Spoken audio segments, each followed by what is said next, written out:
The strip search took 25 minutes. December 20, 1993. Santa Barbara County Sheriff's detectives photographed Michael Jackson's naked body from every angle. They were looking for something specific, identifying marks that a 13-year-old boy had described to investigators in precise detail. Marks below the waist. Marks that Jordan Chandler said he had seen. The photos did not match. Jordan Chandler had told investigators that Michael Jackson was circumcised.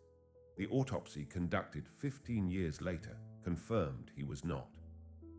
That detail, a 13-year-old boy's description failing to match the anatomy of the man he accused, has been in the public record since January 1994, when law enforcement sources confirmed it to Reuters and USA Today.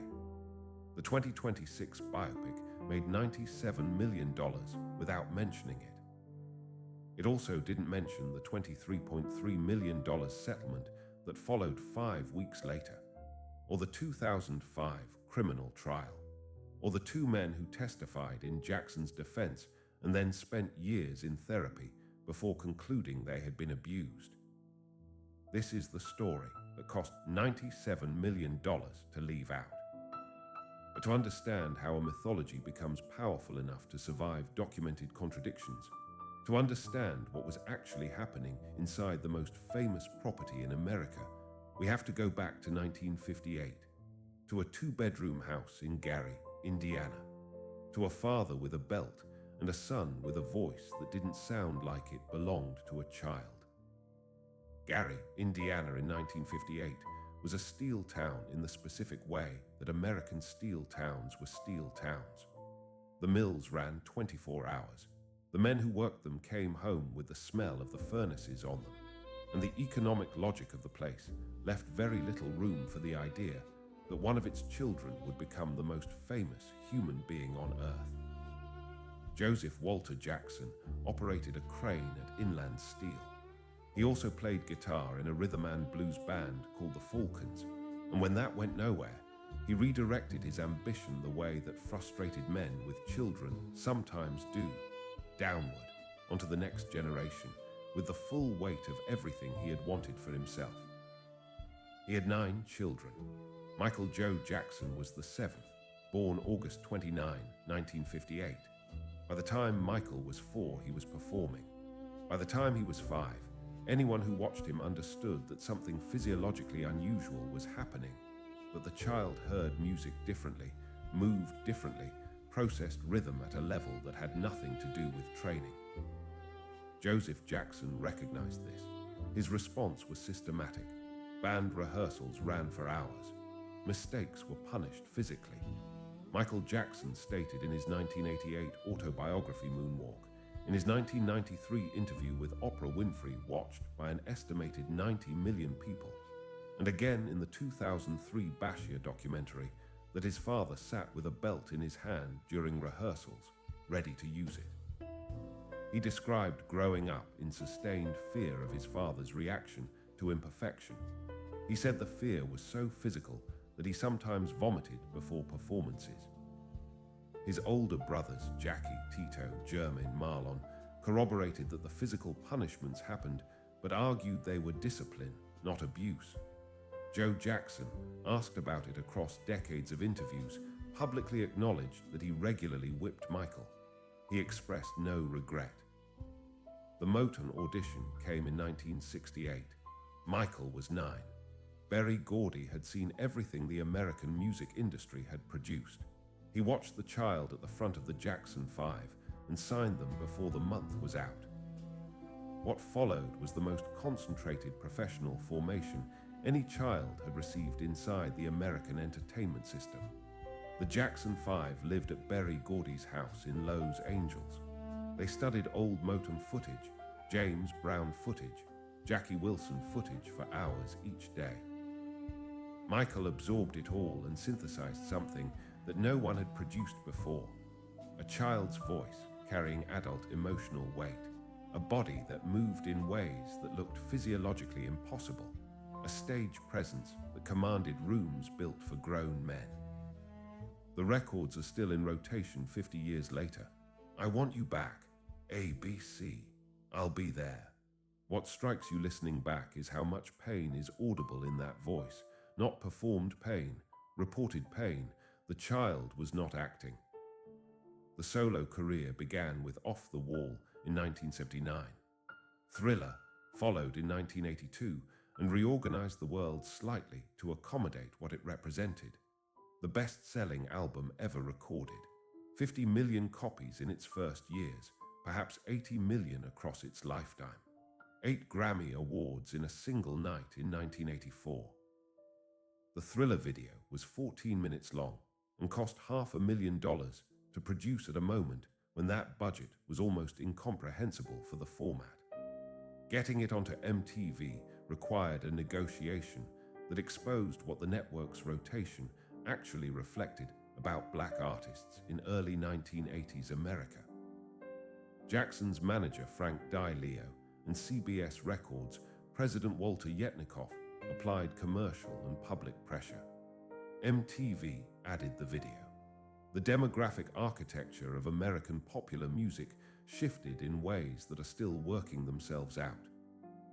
Jackson performed Billie Jean on the Motown 25 television special in 1983 and introduced the moonwalk to a global audience of 47 million people. Trained dancers who analyzed the footage said they could not fully account for the mechanics of what they were watching. The movement looked physiologically wrong. It was happening anyway. The commercial infrastructure that followed was without precedent. The Pepsi endorsement deal signed in 1983 was worth $5 million, the largest celebrity endorsement in history at that point. In January 1984, during the filming of a Pepsi commercial at the Shrine Auditorium in Los Angeles, a pyrotechnic malfunction ignited Jackson's hair. He sustained second and third-degree burns to his scalp. He was prescribed painkillers for the reconstructive surgeries that followed. It was the beginning of a dependency that would shadow the remaining 25 years of his life. The dependency was not publicly known in 1984. What was publicly known was that Michael Jackson was at a commercial and artistic peak that had no clear comparison point in American entertainment history. He was simultaneously the best-selling recording artist alive, a defining figure in the visual grammar of the music video, and a global icon whose face was recognizable in places where American culture had penetrated almost nothing else. By the mid-1980s, Michael Jackson was not just the most famous entertainer alive. He was something for which there was no existing cultural category, a fame so total and so unmediated that he could not exist in public without triggering crowd responses that required emergency management. He responded to this the way the evidence suggests he had always responded to the world closing in. He built somewhere else to be. In 1988, he purchased 2,700 acres in Santa Ynez Valley, California, and named it Neverland. The name was from J.M. Barrie's Peter Pan, the island where children never grow up. He was not casual about the reference. He described Neverland explicitly as the childhood his father had extracted from him before he was old enough to protect it, built physical and real in the California hills. He built a full amusement park on the property, open at any hour he wanted, a zoo with chimpanzees, orangutans, a giraffe, exotic birds, a movie theater, a Native American village, a steam railway that ran circuits across the grounds.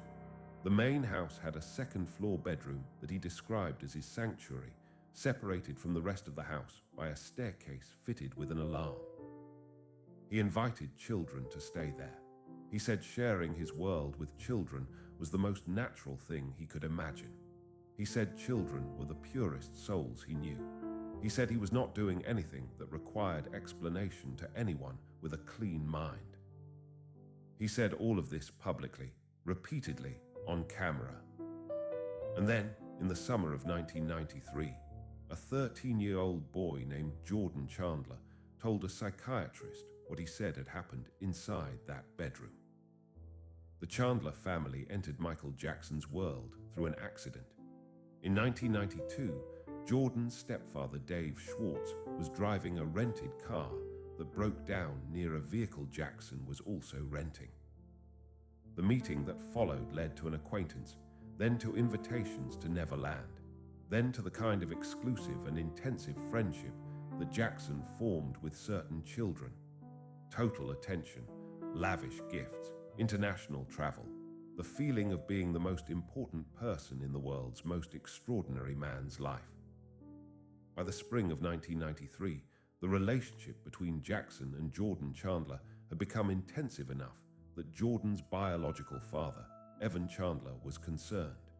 Evan was a dentist with aspirations as a screenwriter.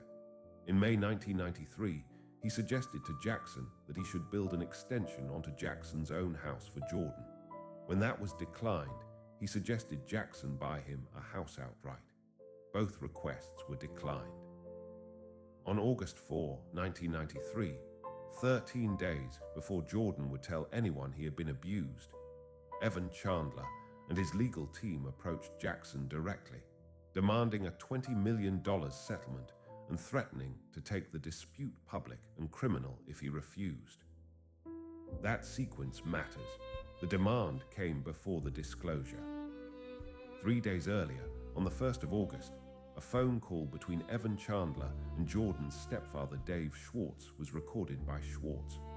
The recording was later introduced into evidence and played publicly. On it, Evan Chandler says, "Once I make that phone call, this guy's just going to destroy everybody in sight in any devious, nasty, cruel way that he can do it. And I've given him full authority to do that. If I go through with this, I win big time. There's no way that I lose. I will get everything I want, and they will be totally destroyed forever. Michael's career will be over."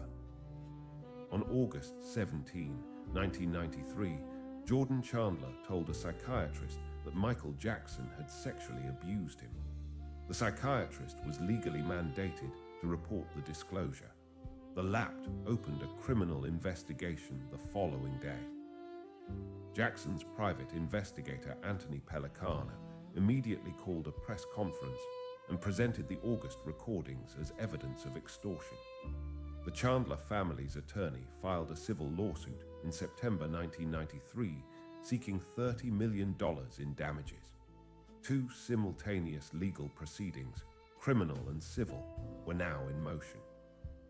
In November 1993, Jackson cancelled the remainder of his Dangerous World Tour, citing addiction to prescription painkillers, a dependency that had developed, he said, following emergency dental surgery.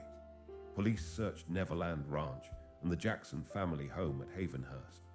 On December 20, detectives conducted a 25-minute strip search of Jackson, photographing his anatomy specifically to compare against descriptions Jordan Chandler had provided to investigators. Those descriptions included the claim that Jackson was circumcised. In January 1994, Reuters and USA Today reported that law enforcement sources had confirmed the photographs of Jackson's anatomy did not match Jordan Chandler's descriptions. The specific discrepancy cited was circumcision status. Jordan said Jackson was. The photos showed he was not.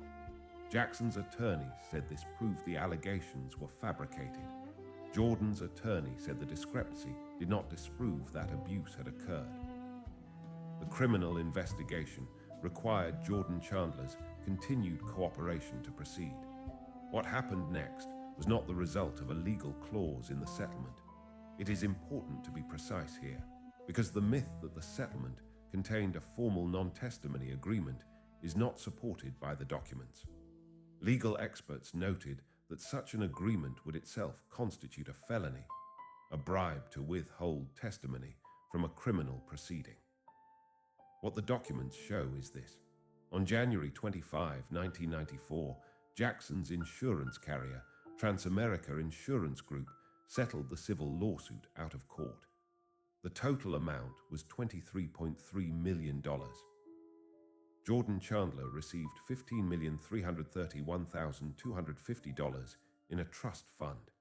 Evan Chandler received $1.5 million. June Chandler, Jordan's mother, received $1.5 million. The family's attorneys received $5 million. Following the settlement, the Chandler family stopped cooperating with prosecutors. Without the cooperation of the complaining witness, the district attorney's office concluded it could not proceed. The criminal investigation was closed in July 1994. Jackson's representatives stated that the settlement was not an admission of guilt. This is legally accurate. It is also true that $23.3 million was paid. Both things are in the public record. Jackson married Lisa Marie Presley in May 1994. The marriage lasted 20 months. A 1995 interview with Diane Sawyer, conducted with both present and broadcast to a large audience, was designed to present the relationship as evidence of a normal adult life. Presley held his hand, and when Sawyer asked directly whether they had a normal sexual relationship, said yes. Jackson said the allegations against him were motivated by greed and racism. He wept. The interview was watched by tens of millions of people. Presley would later describe the marriage in interviews that made its strategic function fairly clear. In a 2010 interview, she said Jackson had been very smart about knowing she could help him and that she had been manipulated into the relationship. The marriage was annulled in 1996. Jackson remarried in 1996 to Debbie Rowe, a nurse who worked for his dermatologist. She bore him 2 children, Michael Joseph Jackson Jr., known as Prince, born in 1997, and Paris Michael Catherine Jackson, born in 1998. The couple divorced in 1999.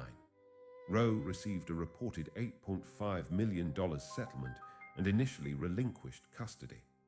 A third child, Prince Michael II, whom Jackson called Blanket, was born via surrogate in 2002. The H.I. Story album was released in 1995 under a deal worth $65 million, still commercially significant, still selling millions of copies globally. In the same year, Jackson merged his ATV catalog with Sony to create Sony/ATV Music Publishing, earning $95 million up front and retaining a 50% ownership stake. The business mind was intact even as the public image was fracturing. But the spending had never been brought under control. Neverland's operating costs alone, the staff, the animals, the rides, the maintenance of a private amusement park, ran to approximately $5 million per year at minimum. The gap between income and outgoings was widening in ways that Jackson's advisors struggled to accurately communicate to him. None of this was visible in 2003 when Martin Bashia's documentary, Living with Michael Jackson, aired on Granada television after 8 months of access. What Bashia captured and broadcast was remarkable in the most difficult sense. In the documentary, Jackson held hands with and cradled 13-year-old Gavin Arvizo, a cancer survivor whose family had become close to Jackson through charitable work. On camera, Jackson told Bashia that sharing his bedroom with children was a beautiful thing, very charming, and not sexual. He said he had shared his bed with many children, including Macaulay Culkin and his brother Kieran. He said anyone who thought otherwise had a filthy mind. Gavin Arvizo was sitting next to him as he said it. It was broadcast to millions of people. The Santa Barbara District Attorney Tom Sneddon opened a new criminal investigation within weeks of the documentary airing. On December 19, 2003, Jackson was arrested at Neverland Ranch. He was driven to the Santa Barbara County Sheriff's Station, booked, fingerprinted, and photographed. The mugshot became one of the most analyzed celebrity photographs in history. His face had been surgically altered to a degree that photographs from the Thriller era could not have predicted. In his 1988 autobiography, he had acknowledged 2 rhinoplasty surgeries and a chin procedure. By 2003, His nose had been reshaped far beyond what two surgeries typically produce, a fact that plastic surgeons commenting on photographs described as consistent with additional procedures. His skin was now uniformly pale. His diagnosis of vitiligo was confirmed by his own dermatologist. Whether the transformation was entirely the result of the condition or supplemented by additional treatment was never established in any legal proceeding and remained a matter of public dispute. He was charged with 4 counts of committing a lewd act upon a child, 1 count of attempting to commit a lewd act, 4 counts of administering an intoxicating agent to assist in the commission of a felony, with lesser included offenses of providing alcohol to a minor, and 1 count of conspiracy involving child abduction, false imprisonment, and extortion. 10 counts with 4 lesser included offenses, totaling 14 charges. Bail was set at $3 million. It was posted within hours. The trial opened at Santa Barbara County Superior Court on January 31, 2005. 14 weeks, daily global coverage. The most watched courtroom proceeding since the O.J. Simpson trial a decade earlier. Jackson's lead defense attorney, Thomas Mesereau, built his strategy around the credibility of the Arvizo family. The defense introduced documented evidence of prior fraud claims the family had made against other public figures, including J.C. Penney.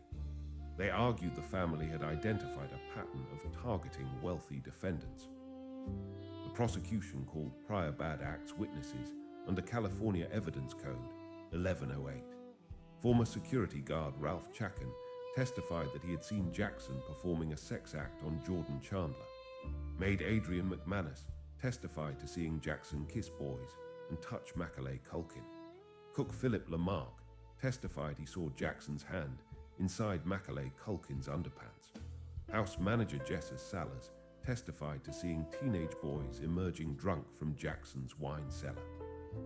The prosecution also called Wade Robson and James Safechuck. Both testified in Jackson's defense. Robson stated under oath that he had slept in Jackson's bedroom on multiple occasions and was never molested. Safechuck similarly denied that Jackson had acted inappropriately toward him. Their testimony was entered into the record as evidence in support of Jackson's innocence. Gavin Arvizo testified over 3 days. He described specific acts of molestation he said Jackson had committed against him at Neverland.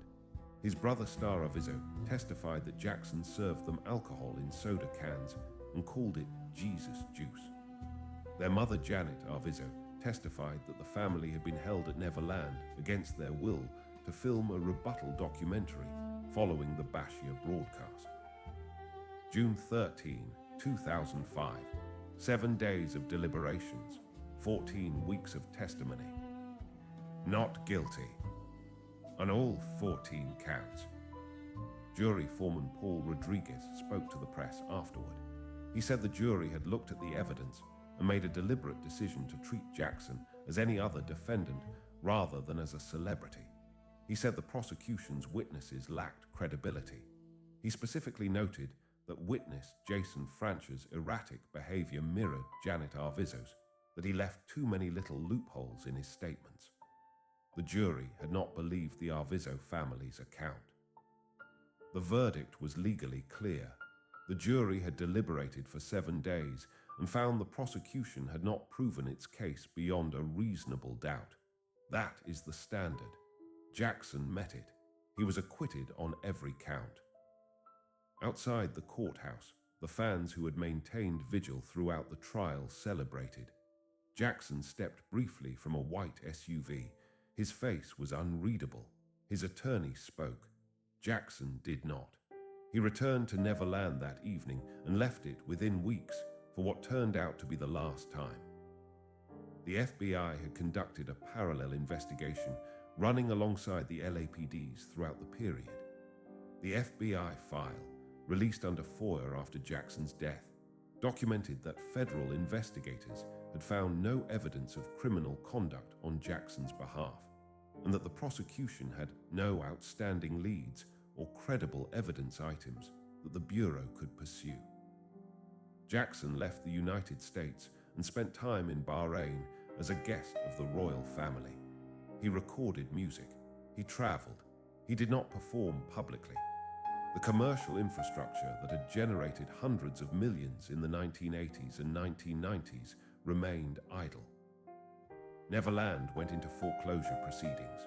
The property, the rides, the zoo, the railway, the theatre, the bedroom with the alarmed staircase went to the real estate investment firm Colony Capital in 2008. Jackson did not return to it after the trial. He said it no longer felt like home. He said something had been taken from it. By 2009, he was almost $500 million in debt. In March of that year, he announced a concert residency at the O2 Arena in London. 50 shows. He called it his final curtain. Tickets sold in minutes. AEG Live pressed for additional dates and the schedule expanded. Jackson's personal physician, Dr. Conrad Murray, was employed by AEG Live at the insistence of Jackson himself at a salary of $150,000 per month. Though AEG would later contend the contract was never formally executed and Murray was never actually paid. Murray's role was to keep Jackson functional for rehearsals and performances. His method was to administer propofol, a powerful surgical anesthetic, to help Jackson sleep. On June 25, 2009, at 10:40 in the morning, Jackson begged Murray for what he called milk, his word for the propofol. At 10:50, Murray administered 25 milligrams of propofol diluted with lidocaine. At 11:18, Murray left the room. When he returned, Jackson was not breathing. Murray began CPR. He did not call 911. At 12:21 p.m., a security guard placed the call. Paramedics arrived at 12:26 to find Jackson without a pulse. Michael Jackson was 50 years old. The cause of death established by the Los Angeles County coroner was acute propofol intoxication. Conrad Murray was convicted of involuntary manslaughter in November 2011 and served 2 years of a 4-year sentence. The wrongful death lawsuit filed by Jackson's mother, Catherine, against AEG Live went to trial in 2013. The civil jury found in AEG's favor. Their finding: AEG had no reason to know that Murray would be unfit or incompetent to perform the work for which he was hired. AEG was not held liable. The announcement of Jackson's death had crashed multiple major internet platforms within minutes. Approximately 2 to 3 billion people engaged with coverage in the hours that followed. The public memorial at the Staples Center on July 7, 2009 was broadcast globally.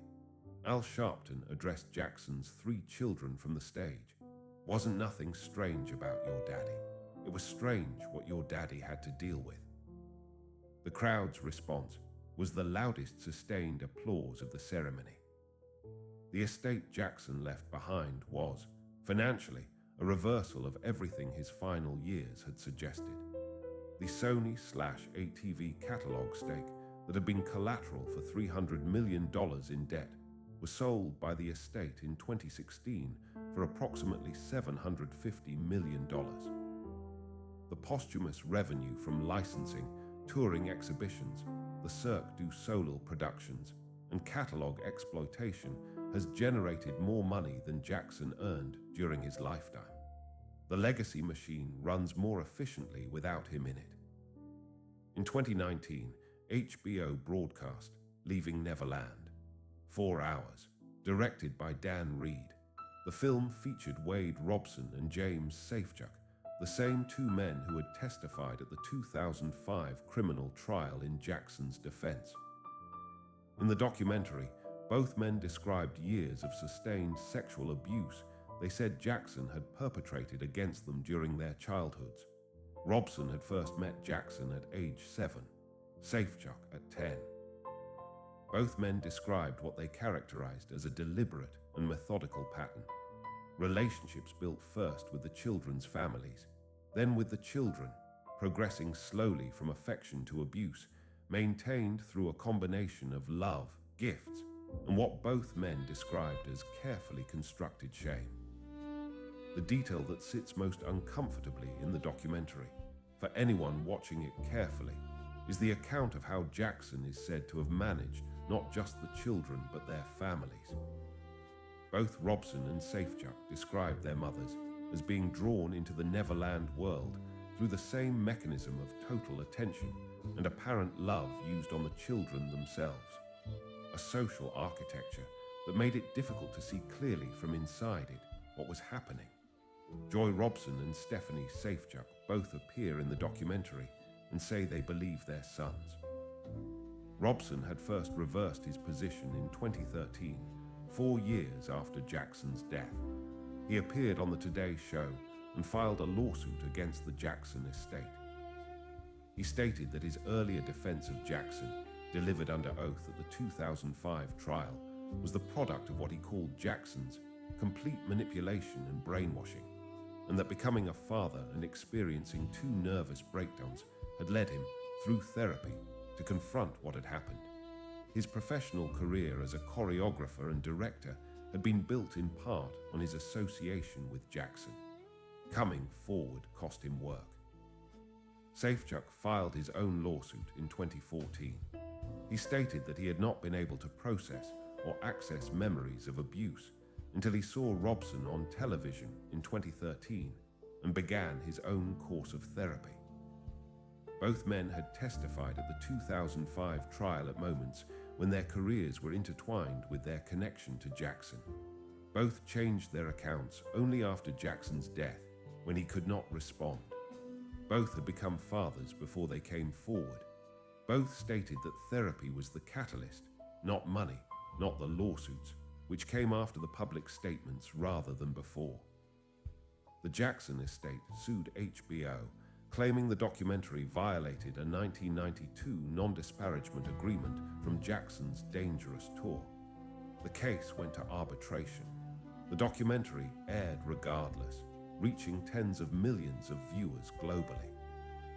Robson and Safechuck's civil lawsuits were dismissed twice, first in 2015 and 2017 on statute of limitations grounds, then again in 2020 and 2021 on corporate liability grounds, a judge ruling that the Jackson corporate entities named in the suits, MJJ Productions and MJJ Ventures, had no legal ability to control Jackson, who was their sole owner, and therefore carried no affirmative duty of protection toward the boys. The dismissals were procedural. They were not findings of fact about whether the abuse occurred. The estate characterized Robson and Safechuck as liars motivated by money, targeting a dead man who could not defend himself. This argument has a logic to it. It also applies identically to every allegation ever made against anyone who is no longer alive. In 2026, the biopic Michael opened globally. It grossed $97 million. Critics praised its visual ambition, its treatment of Jackson's relationship with his father, and the racial politics of the American entertainment industry. The Jackson estate had approval authority over the production and exercised it. The film does not include the 1993 allegations. It does not include the $23.3 million settlement. It does not include the strip search, or the discrepancy in Jordan Chandler's description, or the recorded phone call in which Evan Chandler describes his plan to destroy Michael Jackson and win big time.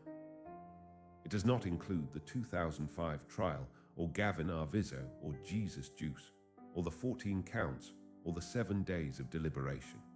It does not include Wade Robson or James Safechuck, their 2005 testimony, or their later allegations.